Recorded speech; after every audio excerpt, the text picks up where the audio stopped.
Hey guys, tonight we begin with something a little darker. A time of plagues, punishments, and pottage. We're diving into what life was really like during the Middle Ages, when you got sick in a village with no doctor, no medicine cabinet, and not even a thermometer in sight. Now dim the lights, maybe turn on a fan for that soft background hum. You wake up in the dark, not all at once, but slowly. Something's off. The straw mattress under your shoulder feels damp, but not from the usual dew or leaks. It's sweat, cold, sticky, and gathering under your arms. You cough once, then again, and then you don't stop for a while. You're not anyone important. You're a village miller's wife or a young shepherd's apprentice. Maybe you've just reached your 30th winter, or perhaps you're still a teen, stooped from carrying peat across the fens. It doesn't matter much. You're one of the tired, work-worn souls in a hamlet that has no real name. Just a few moss-covered huts, 2 pigs, and a crooked wooden cross near the well. And now, your illness in a medieval village didn't arrive with fanfare. There were no sirens, no bedside alarms, no helpful charts. It started with a cough or a headache, a bit of blood in the handkerchief, if you were lucky enough to have one. Most times, you didn't even call it being sick. You just said you were ailing or low in the humors. A strange taste in your mouth, knees too weak to carry the bucket. It could have been anything, a bad oat cake, too much smoke, or maybe something more ominous, passed along by fleas or shared cups or cold winds from the east. There were no doctors, not in your village. Maybe one rode through 5 years ago, carrying scrolls and charging coin. But those types didn't stop for the likes of you. They worked for abbots and knights. If you were going to get better, it would be because your body fought it off on its own, or because someone in your family knew an old recipe made from boiled sage and lard. More often, you'd turn to the oldest woman in the village, the one who smelled of onions and beeswax, who had strange dried bundles hanging from her rafters and a cracked wooden crucifix on the wall. She might be a healer, or she might be a heretic. It was hard to say. Your family starts to notice. You're not up before dawn to light the fire. You miss your turn at the millstone. You don't show up to wash clothes at the stream. That's when the whispers begin. Her color's gone, someone says. Could be a touch of the flux, mutters another. The villagers gather information like squirrels gather acorns. Slowly, anxiously, and with suspicion. Nobody wants to say plague, not yet. But they watch closely, noting how much you eat, how much you cough, how often you spit into the earth. Your spouse might go to the village priest, not to confess, necessarily, but to ask for a blessing or to borrow a bit of oil, or to prepare just in case.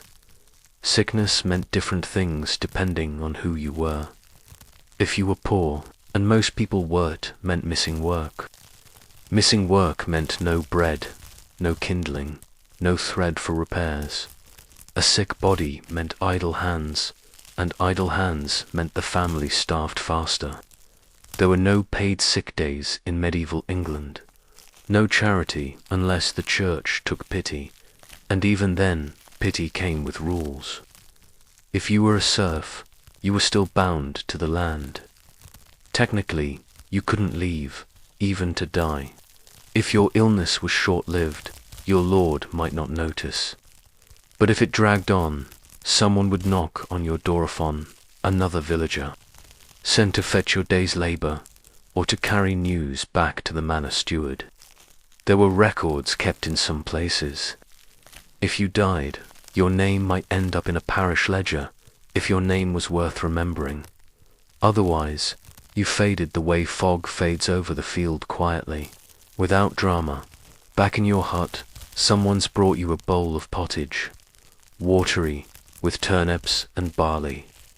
No meat today, but a little salt. You sip it with trembling hands. You lie back down on your straw, covered in a rough wool blanket that smells faintly of mildew. You watch the flickering tallow candle, just one stub, saved for nights like this. The flame doesn't dance happily. It sputters, weakly dot outside. The village continues. Chickens scratch near the hearth. Children chase each other past the well. The thatcher calls out for a rope, but you, inside, feel as though you're underwater. Your head is thick with fever. You drift in and out of sleep, uncertain if it's evening or morning. There were many names for the things that made people sick. Some called it bad air, especially if it came during the damp months. Others blamed sin, or a curse, or a wandering spirit. The church taught that suffering purified the soul, that illness might be a test. But in truth, there were as many beliefs as there were illnesses, and very few people ever truly knew what had taken hold of them. You didn't know about bacteria or viruses. You didn't know the difference between consumption and lung fever. You didn't know that rats might have carried the last villager's death on their fleas. All you knew was that your breath came harder now, and the coughing never really stopped. Your mother, if she's still living, might come to sit beside you. She doesn't say much, just peels a clove of garlic and lays it under your pillow. It's supposed to draw out the rot. Or maybe she's just doing what her mother did. Outside, a dog howls. That's never a good sign. The villagers start to keep their distance. Even your closest friend, maybe, the boy you grew up with, or the girl you once gave your bread crust, too, stands a bit farther back than usual when they drop off firewood. They say it's just in case. You say you understand. At night, you pray softly. You don't have a Bible, but you have memorized fragments from the chapel, bits of Latin you don't quite understand, but that you repeat like spells. You hope someone hears. God, maybe, or a saint, or even just the wind. Sleep comes in fits. Sometimes it brings strange dreams, visions of walking barefoot through snow, or of your mother brushing your hair by candlelight. Other times it brings only stillness, a dark, silent stillness where your body does its work, whatever that may be. There's a basin at your bedside now. You're too weak to go outside. Someone placed it there during the night. It's half full of bile and phlegm, but this morning, when you wake up, you think maybe the fever has passed. Your skin feels dry. Your limbs, though sore, obey you again. Someone left a piece of bread on the stool. The question now is, will you get better? Or is this just the quiet before something worse? The village day begins without ceremony. Somewhere, a rooster crows not urgently, but with the slow insistence of habit. A pair of girls carry bundles of firewood past your doorway, speaking in low tones, their footsteps crunching the frost-hardened dirt. Smoke curls up from the chimney next door, and the sharp smell of damp wool and wet ash seeps under the wooden door. Inside, your breath is slower now. Not quite steady, but less ragged than the day before.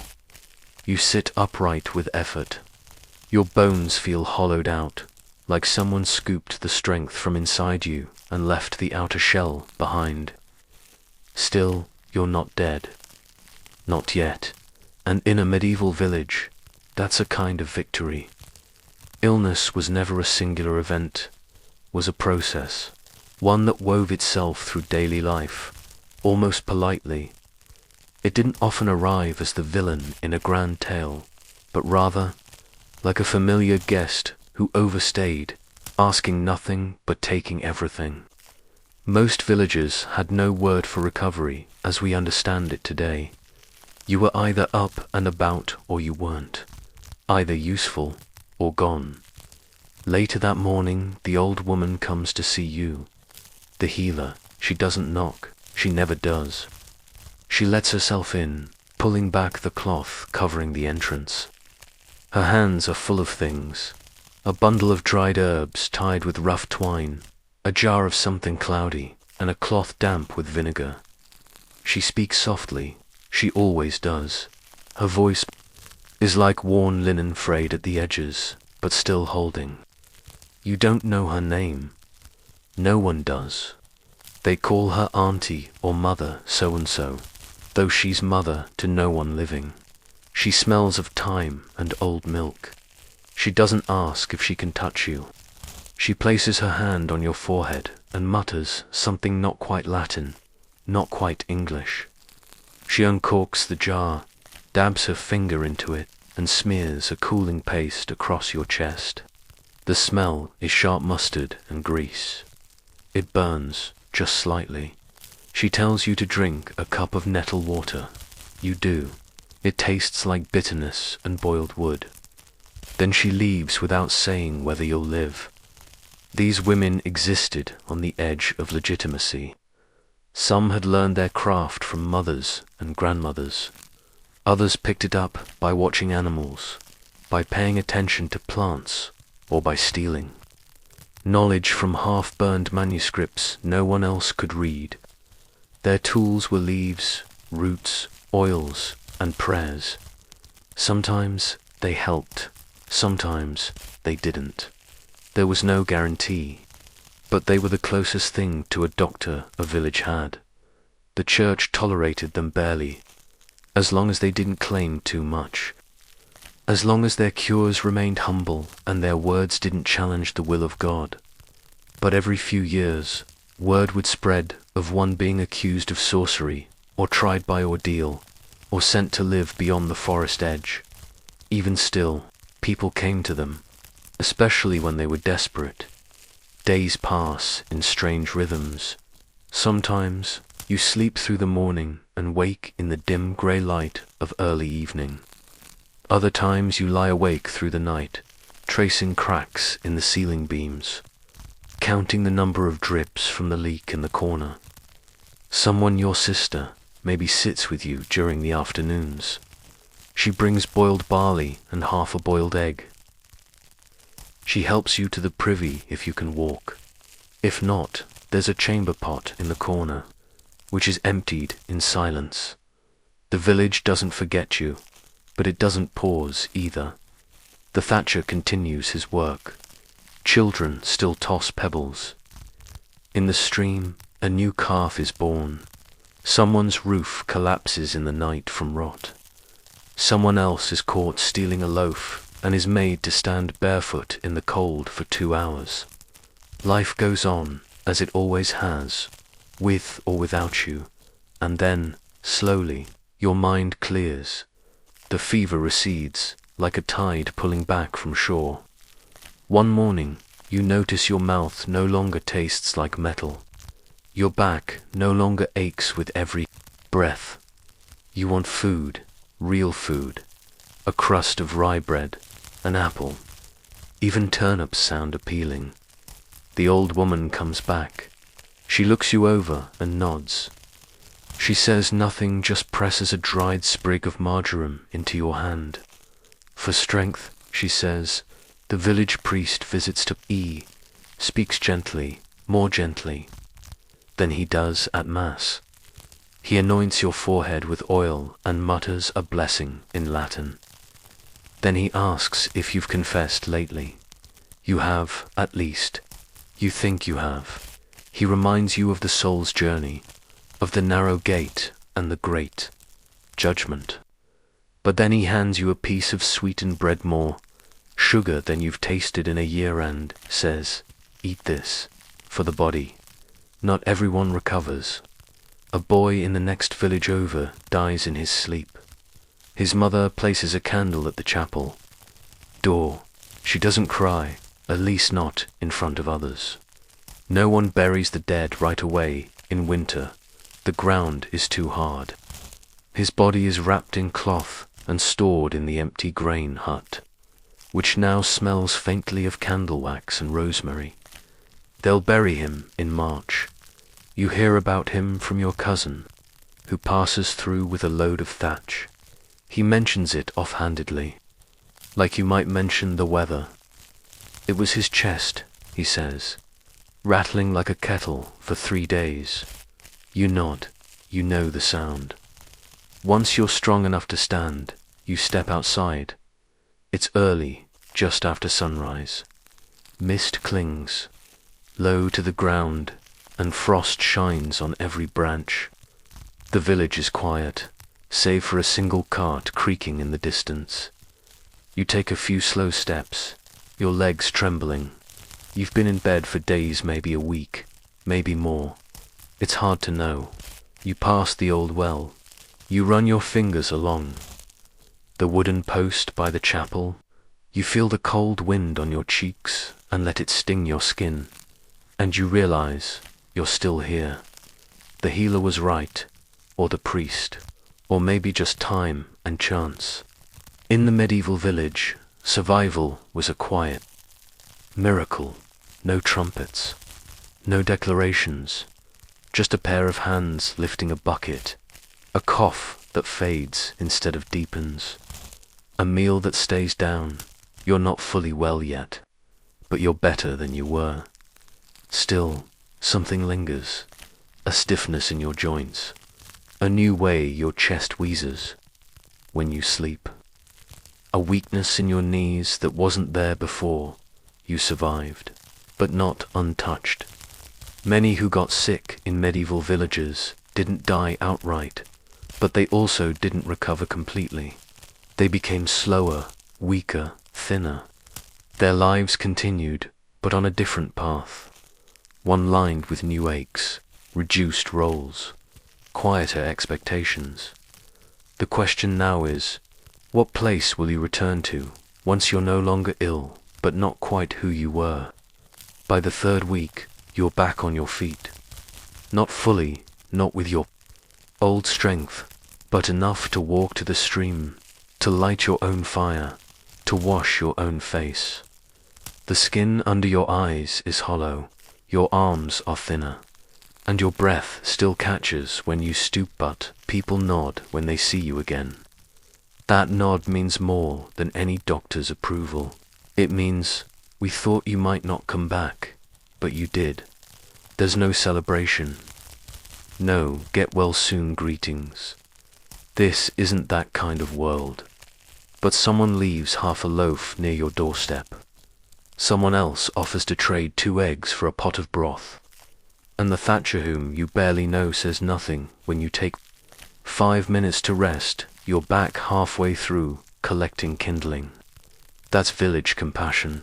Small, silent, and cautious. You try to return to your old rhythms.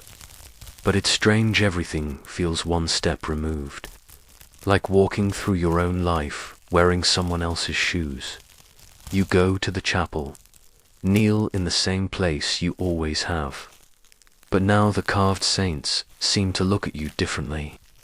The priest nods when he sees you, but he doesn't ask if you're healed. Healing wasn't binary in the Middle Ages.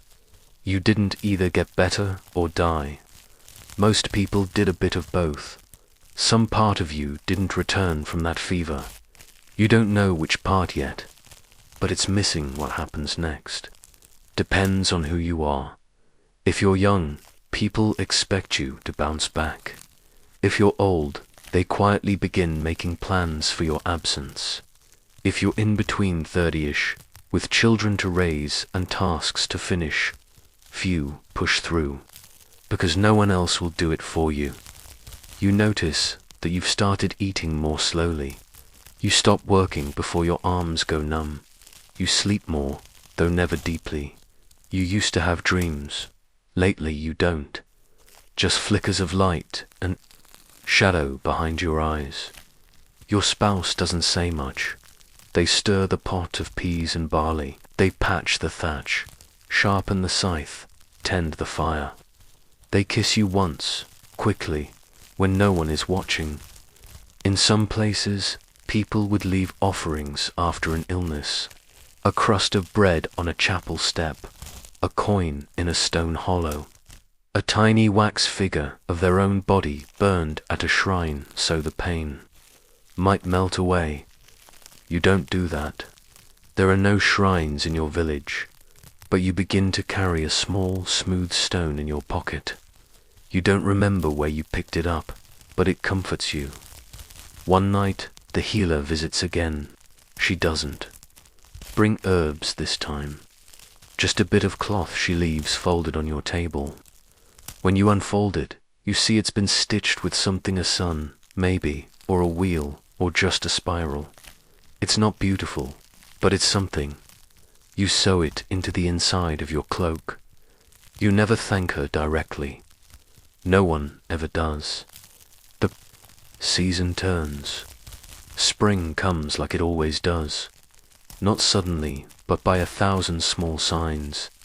A softer breeze, a thaw in the well water, buds on the edge of the elder tree. You find yourself breathing deeper than before. Your strength is returning, but the weakness has changed you. Your hands are less sure now. You don't kneel as easily. You get winded when you walk up the hill. You've become a little slower, a little quieter, but also somehow more observant. You start to notice how often the sky changes, how the chickens huddle just before rain, how the priest stumbles on his Latin when he's tired.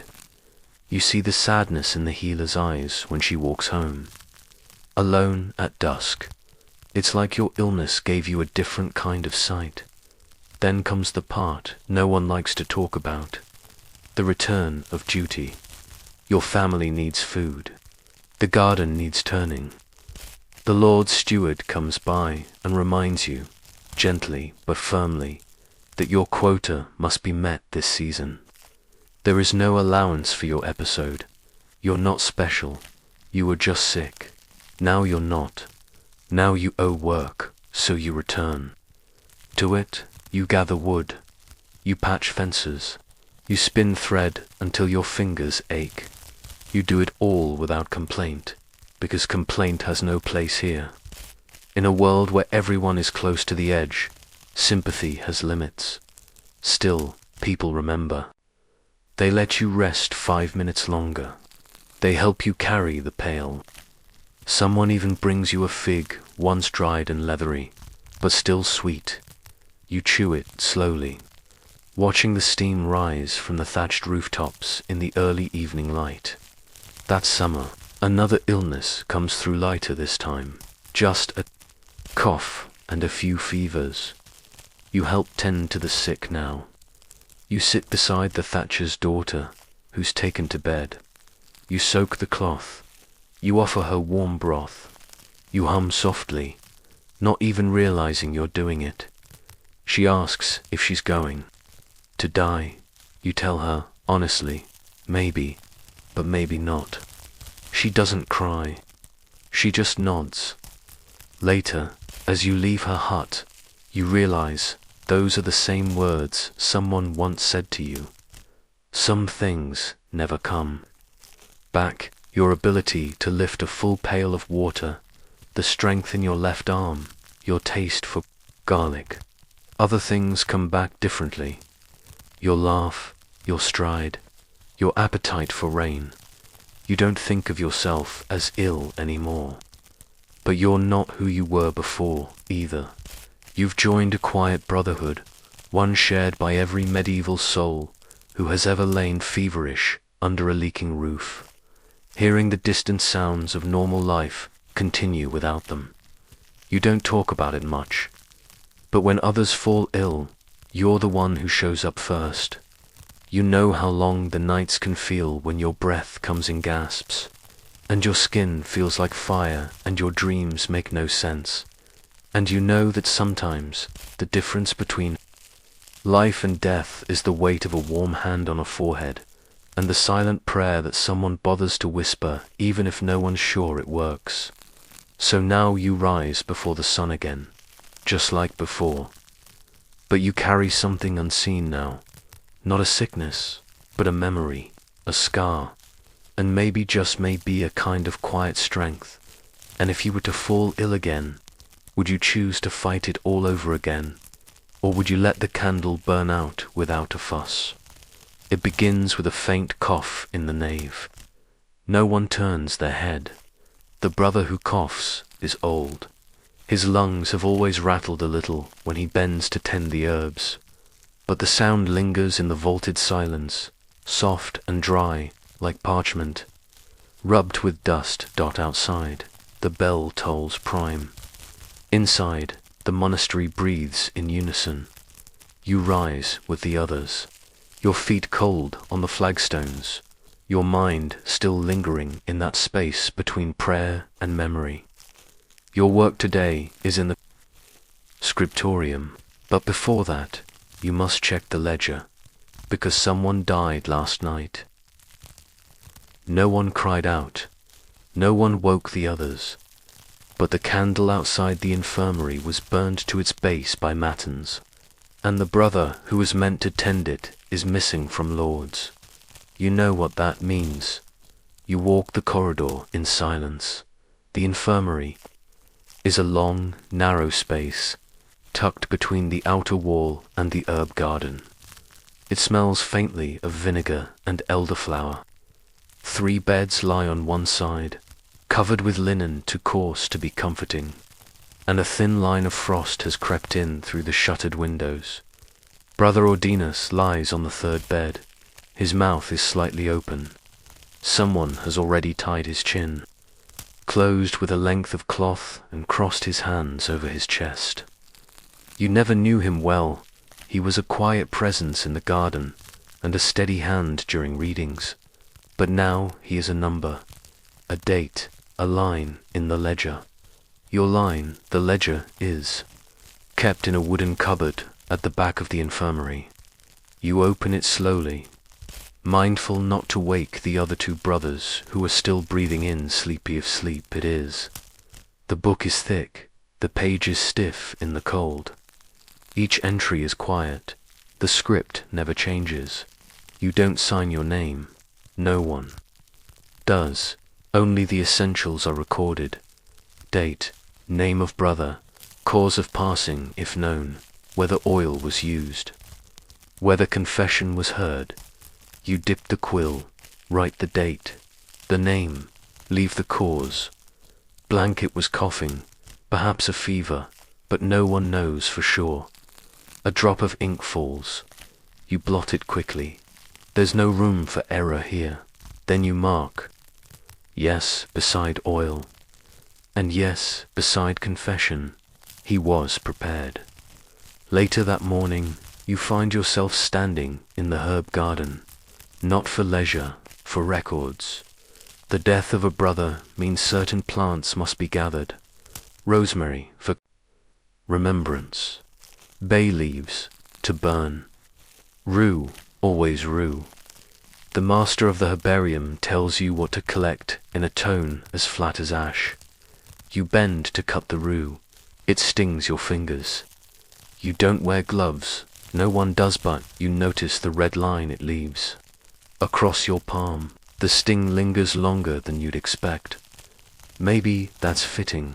Bisexed, you are back in the scriptorium. Not copying the Psalms today, but tallying. Every death must be logged twice, once in the infirmary ledger, once in the greater register that's sent to the bishop's office once a season. This is a different kind of writing. There's no decoration, no flourish. Just the same name, same date, same brief notation, copied carefully so that the truth won't smudge.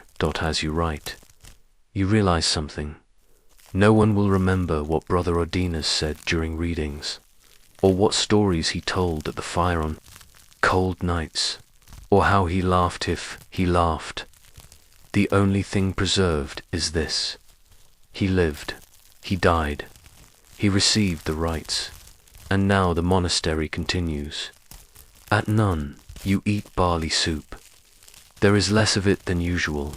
You wonder if Brother Ordinus's portion was set aside, or simply stirred back into the pot. Waste is not tolerated, neither is sentimentality. You listen to the others murmur their prayers. You look at their faces, trying to remember how many you've written down this year. 6, no, 7. You remember the infant that was left at the gate and did not survive the frost. You recorded that one too, though he had no name. You wrote, anonymous. He was still a soul. There are no gravestones here, just markers, simple, wooden, weather-worn. But you know where each brother lies. You've walked those rows, memorized the uneven spacing, felt the crunch of gravel underfoot as you whispered the prayers. You passed the burial ground again at Vespers. A small group of brothers are already gathered. The grave is shallow, only deep enough to keep foxes out. The ground is frozen, but someone has already loosened it. You say nothing, just stand with the others, hood up against the wind, and listen as the words are read again. Grant him rest. Eternal, O Lord. ... The body is lowered. The cloth sack makes no sound. That night, the fire is low in the cloister. You sit with a few others.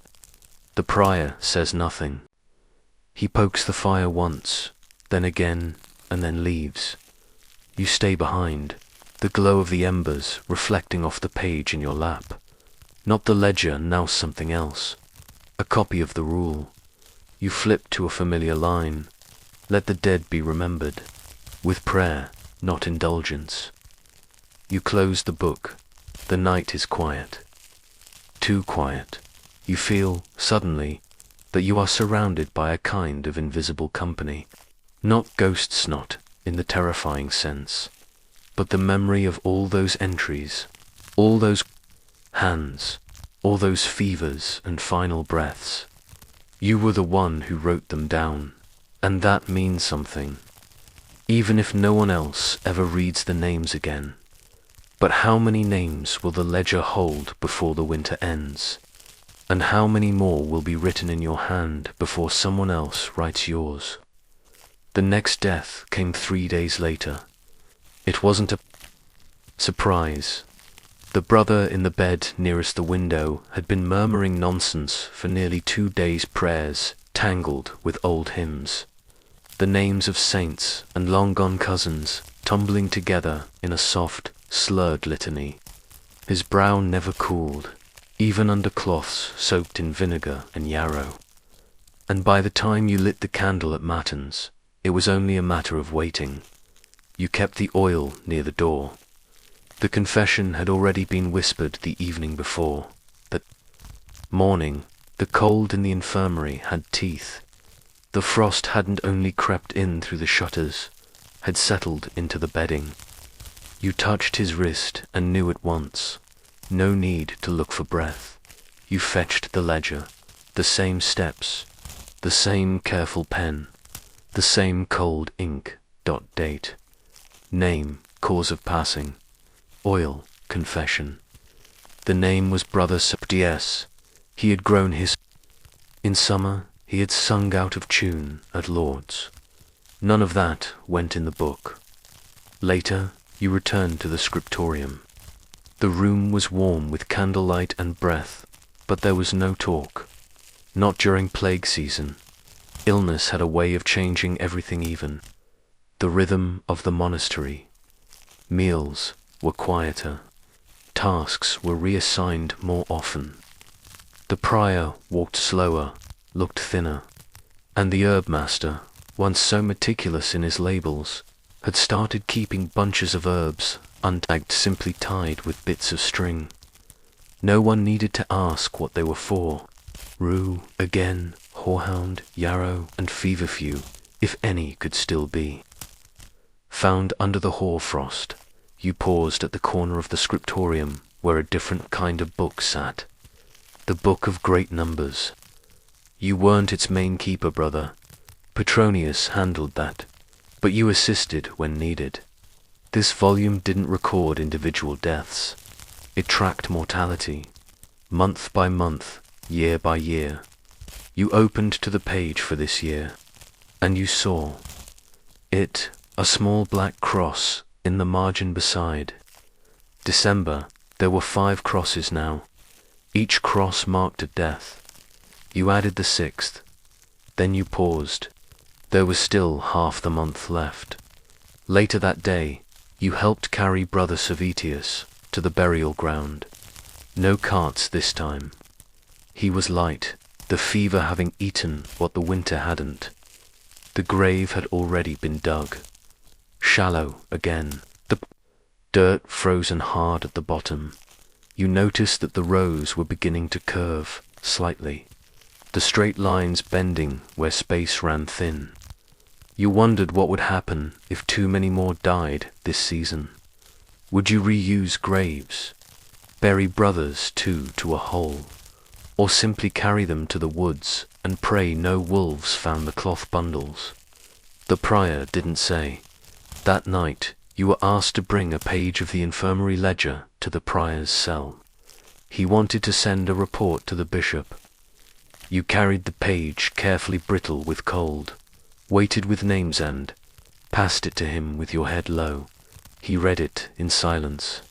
The candle beside him barely held a flame.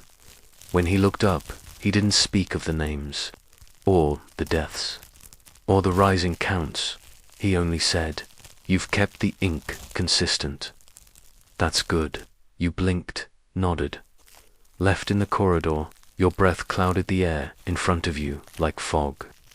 You held your hands to your mouth, and you realized they were shaking. The next day, you worked in the herb garden. The cold kept the earth hard, but the herbs dried on racks indoors, and you spent the morning sorting and cutting. There was no joy in the task now, just routine.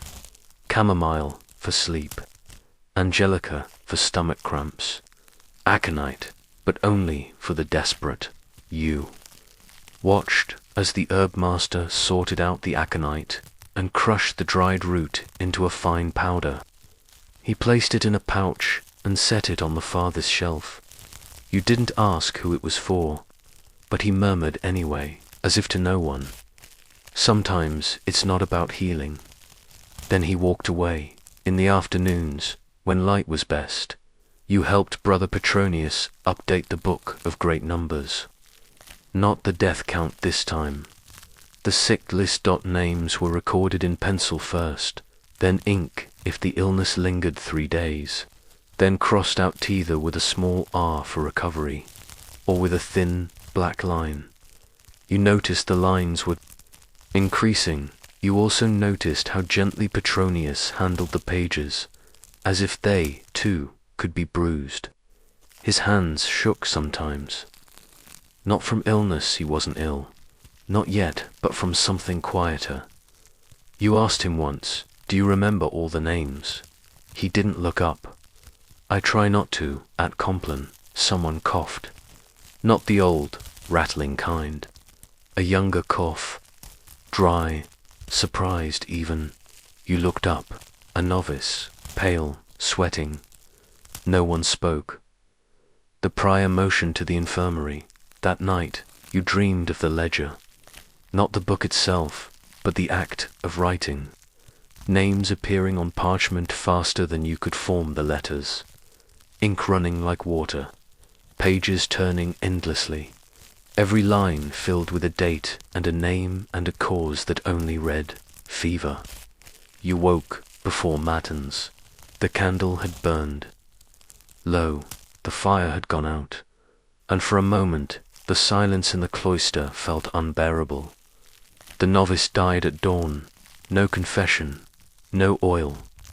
He hadn't taken vows yet. But you wrote his name down anyway. There was no field for not yet a brother. You left the name, left the lines blank. The prior didn't object, and so the ledger grows. Each day another walk to the infirmary cupboard. Another blot of ink. Another quiet entry. You begin to recognize patterns. How the youngest go quickly, the oldest slower, and the middle-aged linger longest. often coughing into their 6th or 7th day. The herbmaster stops naming his pouches. The brother who lights the candles begins forgetting to replace them. You don't ask questions, you just write. But how long can the monastery sustain this rhythm? How many more names will fit before the parchment runs out? The frost finally broke in the 2nd week of January. The pond behind the cloister cracked open with a sound like a whispered sigh, and small streams began to move again. A brother stood by the well that morning and said it smelled of iron again, of soil, of movement. You thought that was a good sign. Then someone reminded you the smell meant the bodies below were thawing. You didn't say anything after that. The ground softened, just enough that you didn't need to hack through it with a pick. The graveyard rose, now awkwardly bent and overlapping, had taken on a patchwork look, some fresh, some sunken, some so old they'd vanished under moss and frostbitten time. You brought a fresh cross from the carpentry room. There was only one left on the shelf. Brother Petronius said he would make more tomorrow. He said it like a promise, or a delay, inside the scriptorium. The book of great numbers was almost full. Only a few lines remained before you'd have to stitch in a new folio. Petronius asked you to prepare the parchment. You did so, slowly, deliberately, scraping the vellum. In the cold light of the library, near where the old maps of pilgrimage routes sat untouched under dust. You hadn't thought about pilgrimages in months. No one left any more. No one arrived. The monastery was a sealed bowl now, full of breath and prayers and the quiet, scraping rhythm of the ill, the dying, and the ones who wrote them down. There was a rhythm to it. You found that comforting in a strange way. Each task, the washing, the wrapping, the burial, the entry had its time and its order. It kept your hands busy, your thoughts dulled. In another time, it might have been considered devotion. Now it was simply what was left. But then a day passed with no deaths, then 2, then a week, no new coughs, no fevered murmuring. The candles in the infirmary didn't burn down as quickly. The oil wasn't touched. The herb racks began to gather dust. The rhythm was changing again.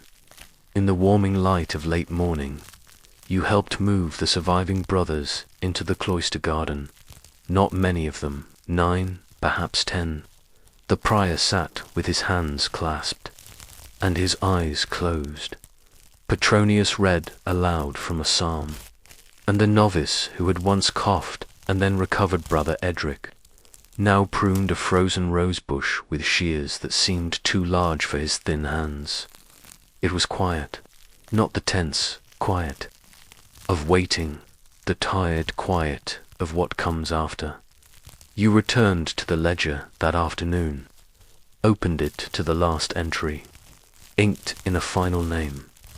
Brother Oswin died 6 days past. Confessed, buried, and then you closed the book.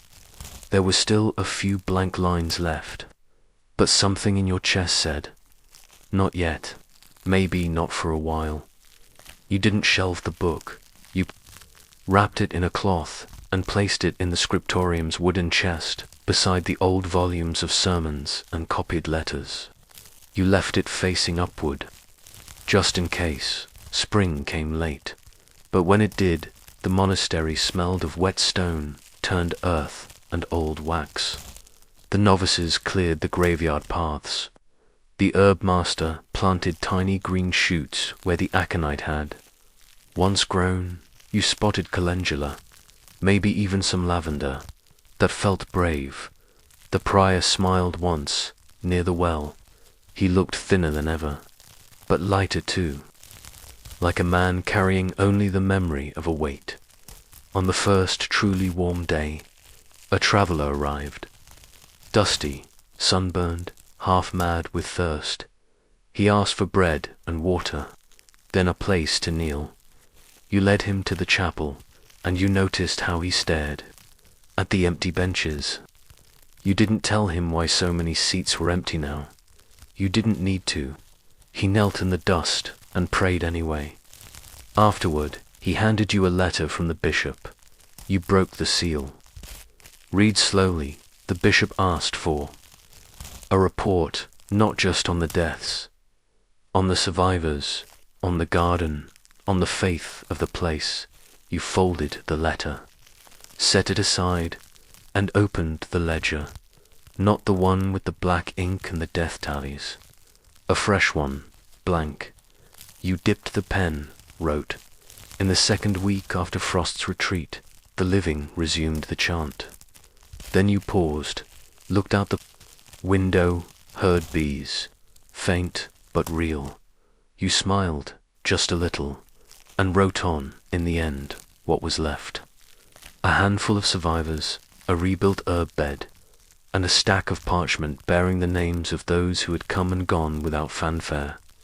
There were no saints among them, no martyrs, no miracles, only men and ink and time. How many names are forgotten, even when written, and how many were never recorded at all? The bell above the apothecary door doesn't ring. It never has. There is no bell, just the faint creak of a warped wooden door and the whisper of feet on packed straw. The apothecary doesn't look up right away. He's hunched over a pestle, elbow deep in something chalky and blue. He grinds slowly, methodically. You'd think it was wheat, but the smell says otherwise. Faintly sharp, almost sour. Ground iris root, maybe. Or just powdered copper again. A clay cup sits nearby, empty, waiting. You don't rush him. No one does. There are 3 stools by the hearth, 2 of them slightly broken. One has a cushion that smells like thyme and mouse droppings. You sit anyway. It's going to be a while. This is not a physician's office. There are no embroidered robes, no brass instruments, no diagrams of the human body. That's for the university men, the ones who debate humors in Latin and prescribe bloodletting by moonlight. This is different. This is the apothecary, a place of jars and guesses, of dust, habit, and low ceilings. And it works sometimes. On the walls, rows and rows of shelves, each one slightly bowed in the middle from the weight of glass and clay pots. None are labeled. He remembers what's in them by position and smell. Some hold dried herbs, sage, tansy, horehound, and something stringy and brown that might have once been nettle or snakeskin. It's hard to tell now. Other jars hold more alarming things. Crushed beetles, charred bone, a pinch of dried frog hole, not ground. In the corner, a jar labeled simply bitter. There's a mortar that has not been properly cleaned since Michaelmas, and a balanced scale whose right pan always droops. That doesn't bother him. He knows how much is too much by the sound it makes hitting the cup. Someone once asked how he learned all this. He said nothing. Just tapped the table twice and went back to grinding. In this town, he's been here longer than the baker. Maybe longer than the priest. His sinif, you can call it. That is just a weathered board that reads, "Here." The old woman, too. Cottage is over, says it once had a painted bottle on it. But the rain wore it off in 1262. People still come. You watch as he finally spoons the blue powder into a tiny dish. He blows across it once, nods, then sets it aside.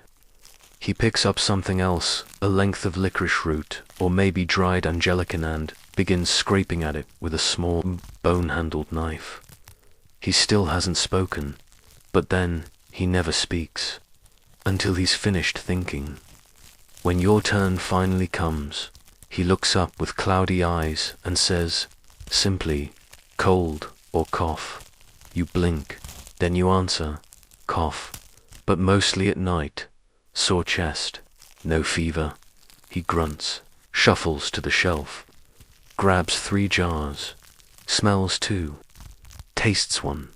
He scoops a pinch of powder into a clean cup, then a second, then something liquid, dark, tarry, slightly sweet smelling, maybe molasses, maybe something stranger.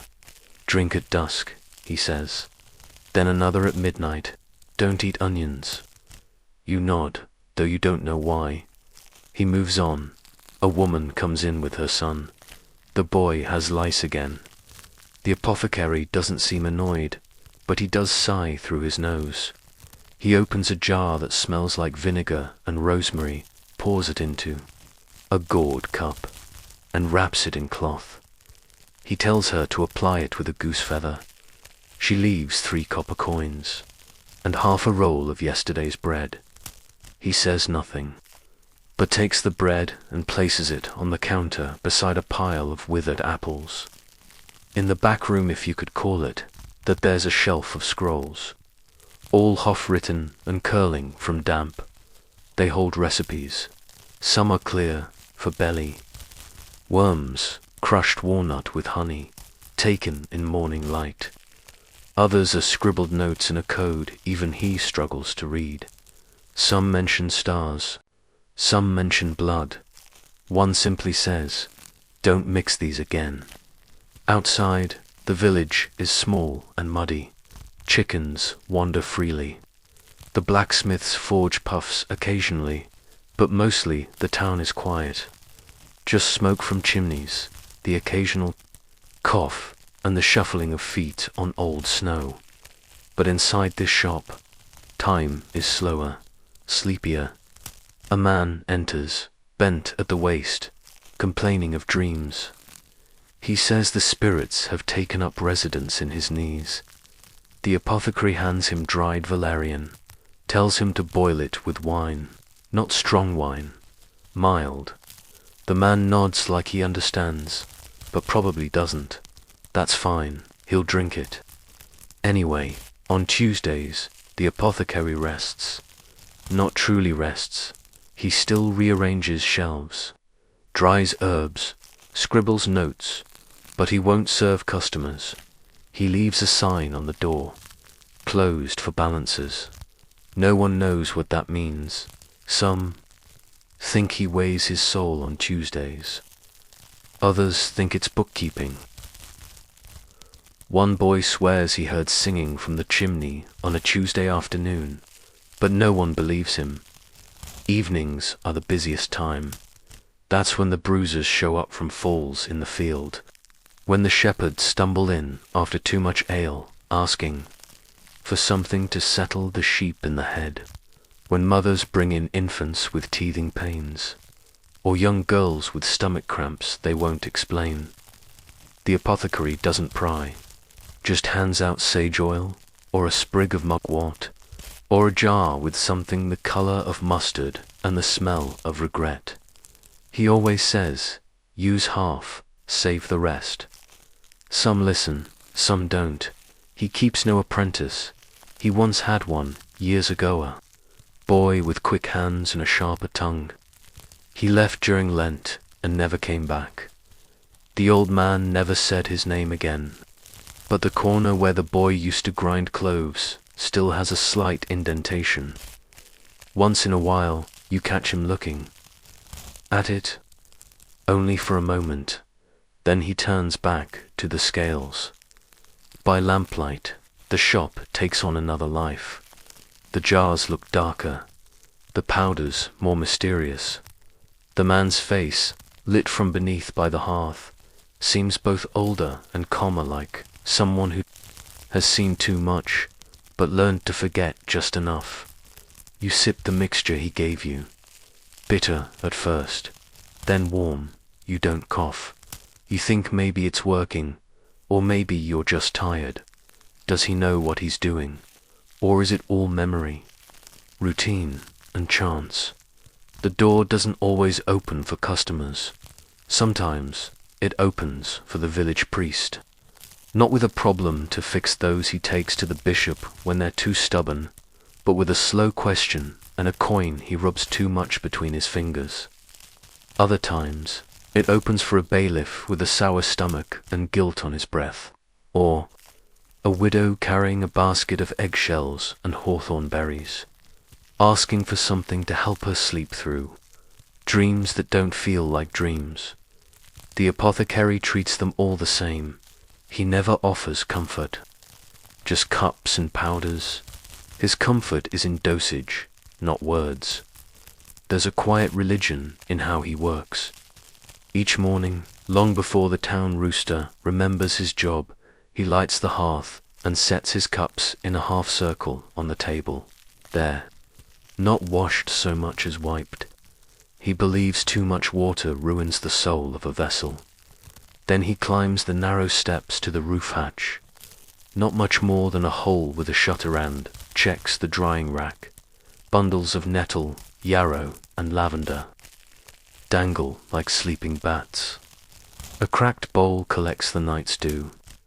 If the moon has been bright, he trusts the valerian has kept its bitterness. If not, he tucks it back under cloth and waits. Timing is everything. Even if the timing makes no sense to anyone else, there's a parchment nailed to the back wall, scorched at the edges and almost illegible. It's a list of celestial positions: Saturn in Virgo, Mars in Pisces, a scribble of teeth and stars. It tells him when to harvest and when to grind. He doesn't always follow it, but he always looks. He keeps a single book, not a thick leather-bound tome with golden clasps, nothing like the ones monks copy behind monastery walls, but a slumped, uneven ledger with a cover that flakes like bark. Its pages are filled with more symbols than words, tiny drawings of roots, powders, and ratios. Sometimes he adds a single line beside a recipe, like "worked for old Bertie," "didn't for the girl from the mill," or simply "too much." Try less, no dates, no names, just traces of decisions. Once, a visiting friar asked to see the book. The apothecary handed it over without a word, then spent the next hour cleaning his cups with vinegar and humming under his breath. The friar returned it politely and said nothing. People ask why he never leaves the village. He says the same thing. Each time, everything that needs curing is already here. It's not untrue outside. People die the normal ways: cold, infection, the lingering consequences of a broken leg that never healed right. But there are quiet successes: Toother, baker's daughter whose fever broke after 3 days of linden tea, the stable boy whose coughing eased after a week of licorice syrup and damp, rags soaked in elderflower wine. No one throws celebrations, but they remember. They remember quietly, with nods and favors. A new stool dropped off at the door, a slice of goose meat wrapped in cloth on St. Agatha's Day, a coat of paint for his window, shutters though he never uses it. On some nights, he dreams of water, not seas or rivers, just clean water, bubbling up from a spring no one in town has ever seen. In the dream, he's always young again, holding a cup under the flow, watching it fill, only to find the water gone when he brings it to his lips. He wakes before dawn and boils nettles. As if to cancel the dream, he still believes in balance, not cosmic or spiritual, just physical. If something swells, something else must shrink. If a powder stings, there must be a bomb to soften it. If a fever climbs, the body must be cooled. He doesn't believe in spirits, except when he does. There are old jars near the bottom shelf, kept behind a curtain of horsehair and dried rue. They hold the things he rarely uses: dragon's blood resin, bits of horn, something labeled black wound dust. He never says where he got them. He only reaches for them when he's been silent too long. Last year, when the blacksmith's apprentice fell from the scaffolding and cracked his head, the apothecary sat up with the boy for 3 nights. Boiled strange things, whispered numbers over the bandages, ground something grey and rubbed it into the boy's gums. The boy woke up on the 4th day and said he'd dreamed of feathers. The apothecary never asked for payment in spring. He visits the woods not for leisure, he doesn't believe in it, but for moss. Slippery green moss that grows between stones near the old creek, untouched by sun. He dries it over the hearth, then crushes it with ash and vinegar to make poultices for swelling and stiff knees. He believes the quiet plants work better. Once in a while, a child comes asking for a love charm. He always frowns, but he always helps. A bit of thyme oil behind the ears. A folded leaf with the word warm written inside, meant to be tucked in a shoe. A coin dipped in honey and left under a lover's pillow, though how they'd manage that. He never asks. He tells them none of it works. Then he gives them the charm anyway. Every 7 years, the bishop sends a letter. It comes folded 6 times, sealed with wax, and carried by a boy who doesn't understand the contents. The letter always says the same thing. You are reminded that potions sold under the guise of divine assistance will be reported to the consistory court. The apothecary nails each one to the back wall beside the parchment of stars, then forgets about it. When he walks to the graveyard, it's never for mourning. He picks Angelica there, just past the stones, near the fence where no one else wants to step. It's sweeter when grown near bones, he believes. Easier to dry, less bitter in the cup. He hums when he gathers it. Not a tune, just a sound, like the bubbling of a low fire, or the settling of dust on glass. People ask if he believes in healing. He says no, he believes in help. Healing is rare. Help is quiet, predictable. You take the powder, you drink the tea. You feel a little better, maybe not cured, but comforted. That's what matters. That's what he sells. And on cold nights, when even the hearth struggles to stay lit, he drinks his own mixtures. Quietly, no ceremony. Just a clay cup warmed by his palms. Something bitter to settle the chest. Something floral to quiet the mind. Sometimes he forgets what's in it, but it always helps him sleep. How many of his jars are empty now, refilled and scraped clean again? And how many of his powders worked only because someone believed they would? There's a season no one talks about in the apothecary's world. It doesn't have a saint's day or a festival. It doesn't come with songs or processions. It's just a long, grey waiting, that in-between hush after the final frost. When the herbs haven't come back and the jars on the middle shelf start to look worryingly light, he calls it the thin time, no rue, no rose hips. The last of the wormwood powder clings to the corners of a broken jar, and even the dried beetle wings lose their shape and crumble to dust.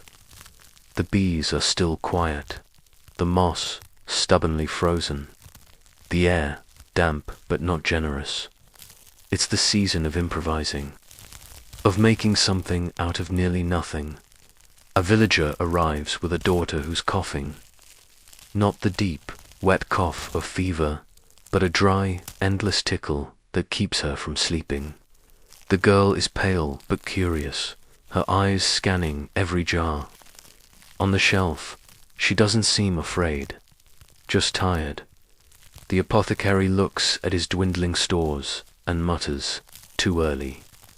Then he fetches something strange, a scrap of bark soaked in old wine, wrapped in linen and kept in a drawer below. The mortar, he grinds it slowly, whispering the name of each ingredient as it disappears into dust. Honey, thorn, wood, salt. Not because it helps the medicine, just because it helps him remember. He brews it low over the coals, watching the mixture turn the color of tired tea when he gives it to the girl. She wrinkles her nose but drinks without complaint. 2 days later, her father returns not for more medicine, just to leave a loaf of bread with fennel seeds baked into the crust. The apothecary nods. That's all. Thin time is when customers begin asking for hope, not healing. They don't say it outright. They ask for heart-settling teas, or powders to soothe the knees, or tonics to make bad dreams slip away before they stick.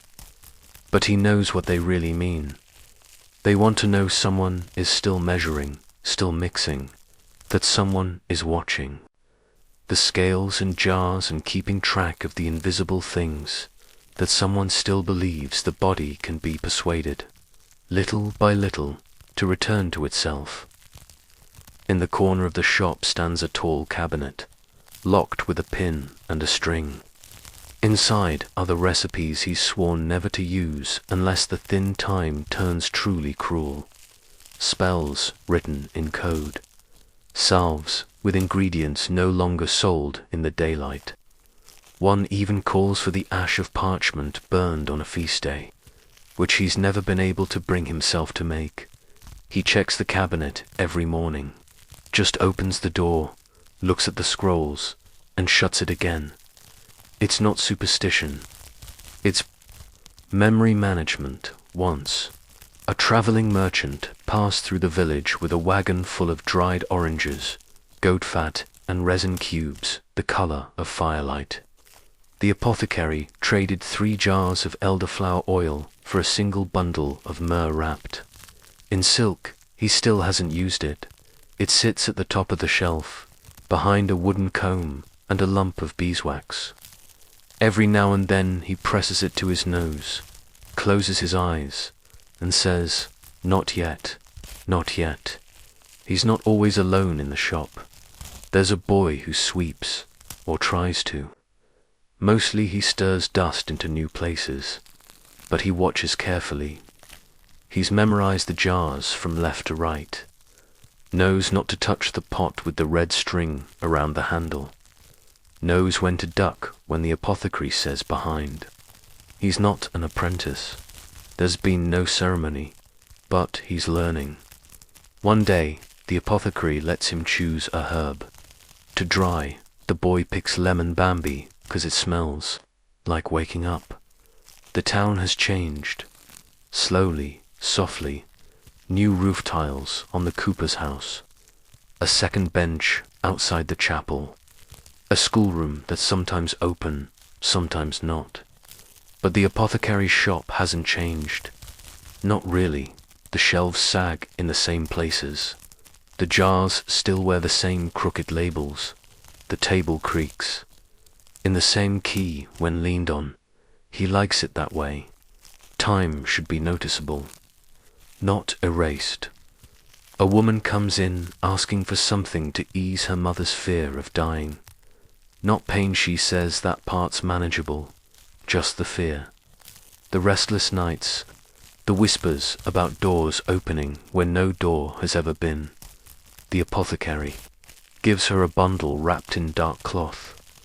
Inside is a mix of mugwort, sweet flag, and a single feather tied with twine.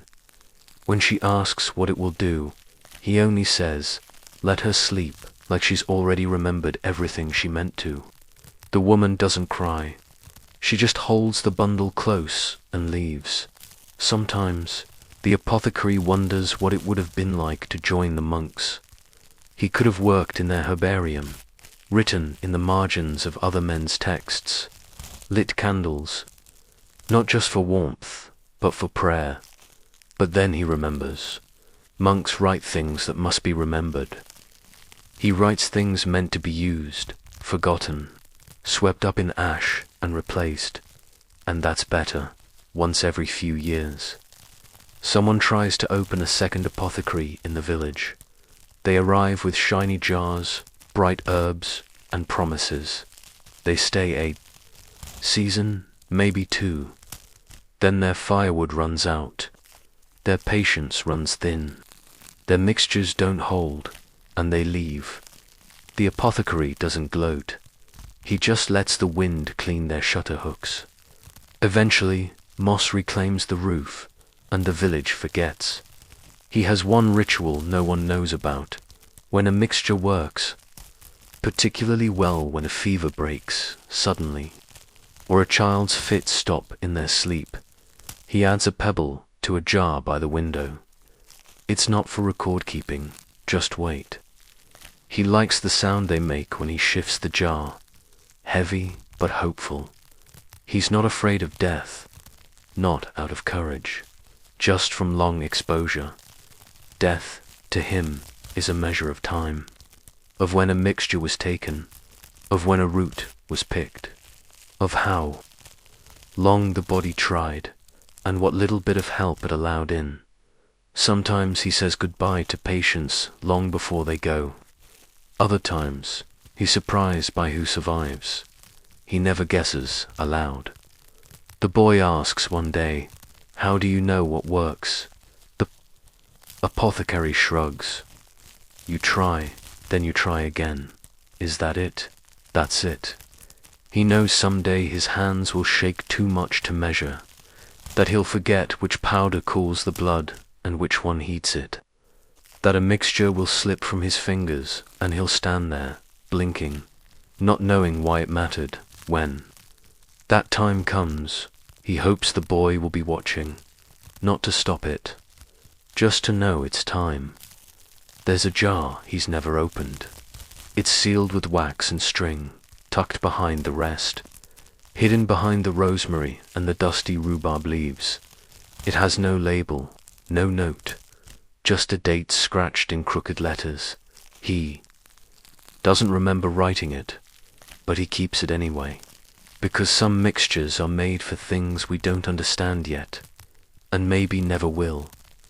Do you think medicine ever really changed anything? Or did it just keep us company while we waited for the rest to pass? The castle had always smelled faintly of iron, hearth smoke, and damp wool. But when illness arrived, something else crept in, a thick, sweet rot like crushed plums, left too long in the sun. A stillness, too, just beneath the usual rhythms. Fewer boots on the stairs, fewer dogs barking, doors closing with a softness that suggested they were being shut on purpose in the highest chamber. Wrapped in layered tapestries and heavy air, the lord of the house lay sweating beneath 3 quilts. His breathing had taken on a strange, soft whistle, just enough to keep the servants glancing toward the bed, counting the space between sounds. The castle had no proper infirmary. That was a monastic luxury, but a corner of the tower had been hastily turned into something like one.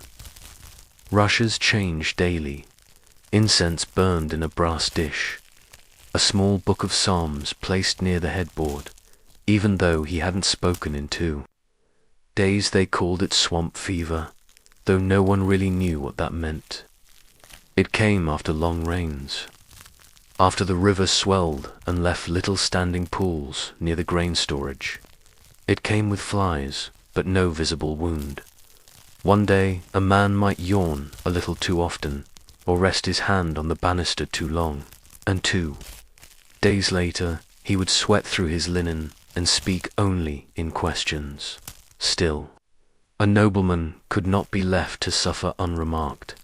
His body, sick or not, was an institution, a symbol. It had to be preserved. And so they called in the surgeon. The surgeon was not a surgeon in the modern sense. He did not cut, he didn't carry knives, and he didn't smile. He wore gloves made of thin, cracked leather and carried a pouch of powders that never seemed to grow lighter. He inspected the patient not with urgency, but with ritual, tapped his stomach with the back of a spoon, held a candle to his pupils, dipped a strip of wool in a bowl of urine, then held it up to the light. He didn't speak until, "Spoken to, will he wake?" asked the steward. Eventually, the surgeon replied, not looking up. The answer was not meant to comfort, only to satisfy the day's need for knowledge. When a noble got sick, the castle paused, letters stopped, visitors were turned away at the gate with apologies that mentioned quiet and unseasonable chills. The kitchens made broth instead of roasts, and the maids began drying lavender in the windows, as if the smell alone might chase out the fever. Somewhere in the chapel, a candle burned, constantly watched by a priest with little to do but pray softly and adjust his robe. He would be called only when the final sacraments were necessary, but he waited anyway. Hope had its own timetable, but ritual had a schedule. The patient moaned in the night, asking for someone who had died 5 winters ago. It wasn't uncommon. Fever peeled time away like bark from a branch. One day was much like the last, and old memories snuck into the present. The nurse attending him, a woman from a nearby village, who had once trained at a priory, simply nodded and placed a warm cloth on his brow. She'd seen worse in a separate room, quieter than the sick room. The steward was preparing contingencies. If the Lord died, the marriage alliance would falter. The grain owed to the southern village might be claimed by his cousin instead. The bishop would need informing, and the banner above the gate would need to be taken down for 7 days and replaced with plain black cloth. But if he lived, if he somehow pulled through, none of that would matter. So the steward made 2 sets of plans, one in ink, the other in chalk, so it could be wiped away. They brought in an herbalist on the 3rd day. She was not trusted, precisely, but tolerated. She had walked 2 days from the marsh village with a basket of roots tied to her back. The guard at the gate had turned up his nose at her appearance, but the surgeon had nodded once, and that was enough. Her hands moved faster than her voice. She sliced willow bark into thin strips and dropped them into hot wine. She tied juniper berries in a square of cloth and placed it beneath the pillow. She burned dried mugwort in a shallow dish and waved the smoke toward the Lord's feet. "It won't cure him," she said quietly, "but it might soften the edge."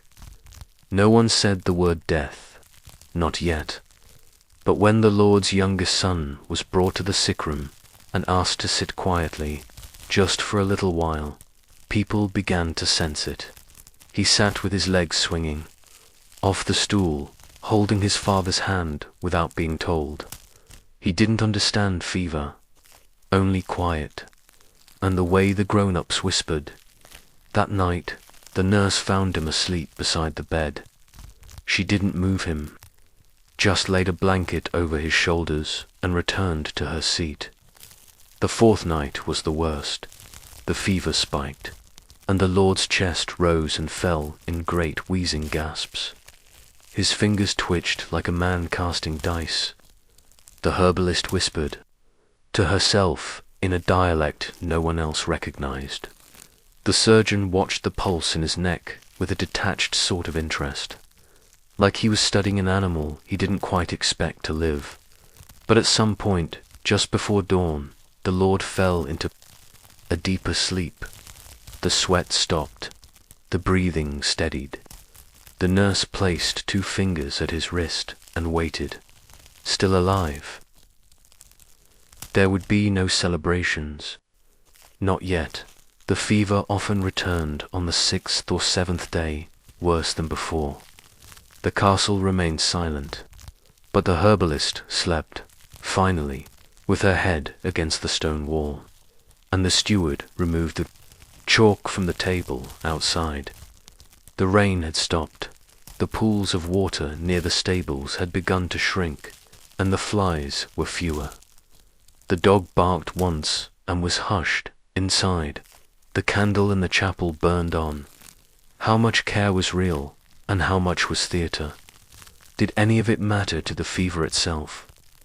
By the 5th day, things had settled into a kind of routine. The kind that always emerges around illness, not because it brings order, but because people need something to do with their hands. A daily rhythm of rinsing, wiping, boiling, whispering. The world outside the sickroom continued, though it felt much further away now. Fields still needed tending, geese still wandered the courtyard. But inside the castle, the pace was different. Slower, stiller. The Lord was alive, yes, but not entirely returned. He opened his eyes in the morning, but rarely spoke. When he did, it was in half-thoughts. Something about his childhood hawk. Something about wheat stores being too loath they were not. The fever had retreated, but its damage had not fully unspooled. His gaze was softer, more inward. His hands gripped the sheets not with panic, but with the dull persistence of someone who didn't remember how else to rest. This part was harder to name, not quite death, not quite recovery, but a waiting space between. And in that space, the castle did what castles often did when words failed. It watched. There was no precise medical term for this slowness. The surgeon called it humoral clouding. Others called it a spiritual trial.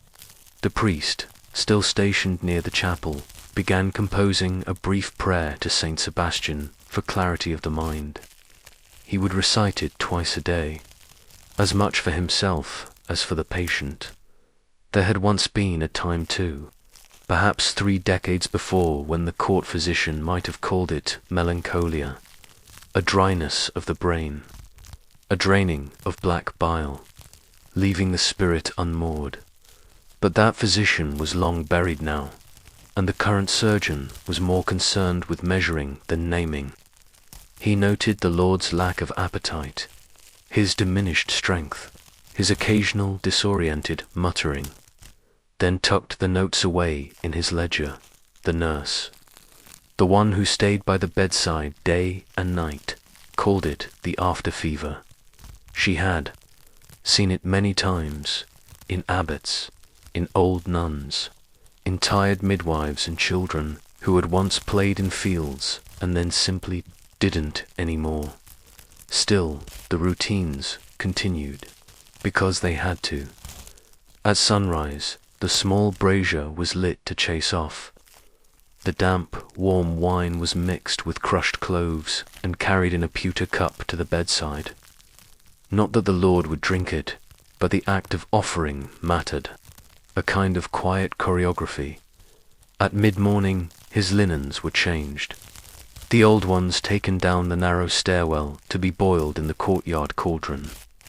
Steam rising like a strange fog, the new ones were aired over lavender stems. It was said to ward off relapse, though no one could agree on how. At midday, the steward read aloud the latest reports from the outer holdings, not because the Lord asked, but because the steward thought it might draw him back to the world. News of oxen, grain taxes, stolen hens, all delivered in a soft, steady voice to a man whose eyes rarely blinked. Elsewhere in the castle, people whispered. They whispered not about the fever, but about what came after. If the Lord's mind never returned fully, what then? Would his wife take charge? His brother? Could a man still rule if he remembered only half the things he said? Inheritance was never just about land. It was about the ability to sign one's name without pausing, about meeting with other nobles without staring too long at the fire. Madness was a word used rarely and only behind closed doors, but the concern was there, folded quietly between each prayer and each spoonful of broth. The lady of the house, a woman raised in a southern court with stricter etiquette and thinner walls, spent much of her time in the solar now. She embroidered while the rain drizzled outside the arrow slits, her fingers moving with a precision she did not feel. She asked each evening about his condition. She did not visit him. Perhaps she was afraid. Not of catching illness, she had likely been exposed already, but of what she might see. Her husband had once been a man of certainty, a man who corrected accounts without checking them twice. If he now stared past her or called her by the name of a long-dead cousin, what then? She sent her confessor in her stead. The herbalist remained for one more day, then packed her things. She had done what she could, she said. The rest was in the hands of time and saints. As she left, the steward pressed a small coin into her palm, not from generosity, but to honor the agreement. She nodded once, then walked out through the side gate, her feet making no sound on the wet stones dot by twilight. The surgeon began considering other causes. The fever may have triggered it, yes, but what if something older had surfaced? He asked the nurse if the Lord had complained of headaches before the illness. He asked the steward about family history, any history of odd behavior, withdrawn uncles, voices that weren't really there. The steward's face remained neutral. He's had nothing but strength until now, he said. But the surgeon did not close his ledger. That night the Lord spoke, a single phrase, quiet and directed to no one in particular. Too many reeds in the well. The nurse leaned closer, unsure if he was recalling a memory or describing a dream. He repeated it once more, then turned his head and fell into sleep again. The priest, who had been sitting nearby, made a quiet mark in his book of observations, not because it meant anything specific, but because silence, interrupted by nonsense, was still progress of a kind. At some point, no one could say when the air in the room shifted. Not much, just a little. The candles didn't flicker as much. The corners of the ceiling didn't feel quite as far away. And when the nurse brought broth that evening, the Lord took a small sip, just one, then drifted back into sleep. It wasn't recovery. Not yet, but it was movement. What does it mean to get better when the mind has wandered so far? What counts as healing, and what is simply adapting to the quiet that remains? There was no ceremony for the day the fever left for good. No announcement. No trumpet blasts from the gatehouse. But quietly, subtly, something shifted in the castle's air. It began when the Lord asked clearly, distinctly for water. Not wine, not a memory, just water. Spoken in a voice thin from disuse, but bearing the unmistakable weight of command. The nurse, startled, nearly dropped the jug. She brought the cup to his lips without speaking, and he drank. Not much, but he drank. She crossed herself once, then fetched the surgeon. The surgeon, ever the skeptic, repeated the same small tests he had performed days earlier. Pressed a thumb to the patient's palm, shone a candle near his eyes, watched the movement, checked the color.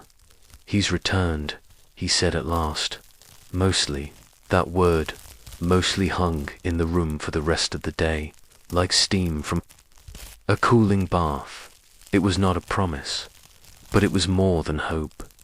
Outside the sickroom, the rest of the castle began to stretch back into motion. The kitchens resumed their usual chaos-clattering ladles, shouted requests, flour, dust in the air. The chapel candle was finally extinguished. The steward wrote a letter to the neighboring baron, confirming that, yes, the Lord was still alive, and, yes, he had resumed some speech, though not yet formal counsel. The Lord's hound, which had been sulking outside the chamber door for days, was let in. It lay at the foot of the bed with a long, quiet sigh. The Lord did not remember everything. He didn't recall the worst of it, the babbled phrases, The trembling, the whispered prayers beside his bed. He had only fragments, a spinning ceiling, a voice reading about stolen hens, a boy's hand in his. But he knew something had passed through him, that he had been thinned, and now was thickening again, that he had come close to some wall, and had not passed through it. He asked how many days he'd been ill. When told it had been 7, he nodded slowly. "Feels longer," he said. The priest called it a mercy. Recovery for a nobleman wasn't only about wellness. It was about performance. When he could sit upright, they dressed him. Loosely, gently, but with formality. Tunic first. Ring on his finger, a belt, even if he wouldn't stand. His steward brought documents to review only, 2 at first, then 4, then a full bundle tied in green cord. He initialed some, hesitated on others. His handwriting had changed, shakier, smaller. The steward made no remark. On the 9th day, the lady of the house entered the chamber. She did not greet him like a husband, not exactly. More like a sovereign returned from war. She curtsied. He looked at her for a long moment before saying her name aloud. As if it had just returned to him then, softly, he apologized.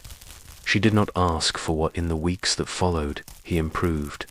The limp in his left foot, which hadn't existed before, remained. So did the occasional lapse in speech, usually at dusk, when the light slanted oddly and the castle grew quiet. But he could eat, walk, think, issue orders. It was enough.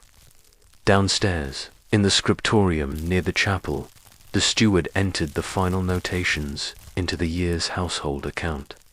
He drew a single line through the section marked inheritance. Contingencies. In the margin he wrote, "My lord is returned."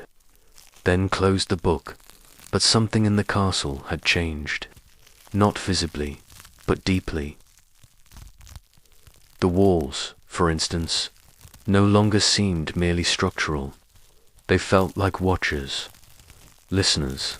The narrow windows let in the same light as before, but it landed differently, softer angled, as if the castle now understood the preciousness of recovery. The servants, too, moved with an odd, quiet pride.